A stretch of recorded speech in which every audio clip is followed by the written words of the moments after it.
ఎన్నికల కోడ్ అమల్లోకి రావడంతో అధికారులు అప్రమత్తమయ్యారు. నియోజకవర్గంలోని అన్ని గ్రామాలలో ఉన్న రాజకీయ నేతల విగ్రహాలకు ముసుగులు వేసి ప్రభుత్వ కార్యాలయాల్లో ఉన్న రాజకీయ నేతల ఫోటోలను తొలగించారు.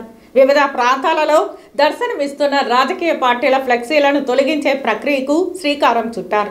చంద్రగిరి నియోజకవర్గంలోని తిరుపతి రూరల్, చంద్రగిరి, పాకాల, రామచంద్రాపురం, చిన్నకొట్టిగల్లు, ఎర్రవారిపాలెం మండలాల్లో ఉన్న 108 సచివాలయ పరిధిలో ఎన్నికల నియమావళి ఉల్లంఘిస్తే కఠిన చర్యలు తప్పవని నియోజకవర్గ ఎన్నికల అధికారి నిశాంత్ రెడ్డి హెచ్చరించారు.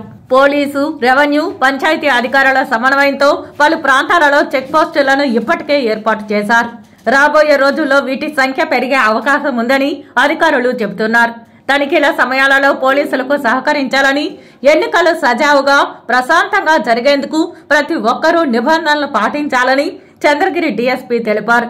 ముందస్తు అనుమతులు తప్పనిసరి తీసుకోవాలని, సార్వత్రిక ఎన్నికల షెడ్యూల్ విడుదల కావడంతో ప్రవర్తన నియమావళి అమల్లోకి వచ్చిందని, రాజకీయ పార్టీల ప్రచార వాహనాలకు ముందస్తు అనుమతులు తీసుకోవాల్సిన పరిస్థితి ఉందని, చంద్రగిరి నియోజకవర్గం పరిధిలో ఎన్నికల కోడ్ అమల్లోకి రావడంతో పలు కూడళ్లలో నేతల విగ్రహాలకు ముసుగులు వేయడంతో పాటు ఫ్లెక్సీలను తొలగించారు.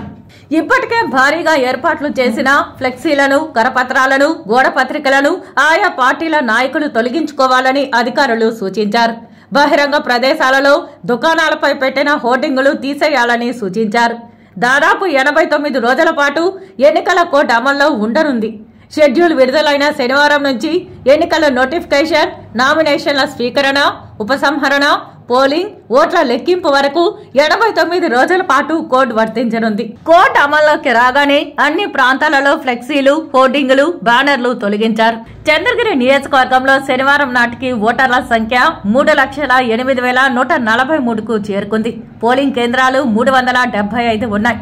ఇక ఓట్ల తొలగింపు, బదిలీ, చేర్పులు, మార్పులకు అవకాశం లేదు. ఈ మేరకు శనివారం ఈఆర్ఓ నెట్లో ఈ ప్రక్రియ నిలిపివేశారు.